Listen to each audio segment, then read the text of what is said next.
Okay, Frank, let me ask you. How many provinces in the country?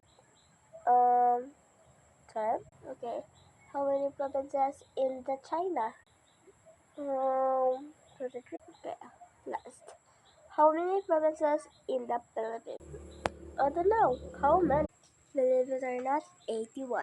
Abrakalinga, Aurora, Laguna, Maguindanao, Isabela, Pilihan, Liti, Cagayan, Bulacan, and Palawan, Batanes, Batangas, Bohol, Guimaras, Agusan del Norte, Agusan del Sur, Capiz, Cavite, Bataan, Masbate, Ilocos Norte, Ilocos Sur, Tarlac, Tawi, Cebu, Sarangani, Camarines Sur, and Bukid, Zamboanga, Cebu, Del Sur, Albay, Zamboanga del Norte, Dina, Pampanga, Nueva Ecija, Nueva Vizcaya, and Cavite.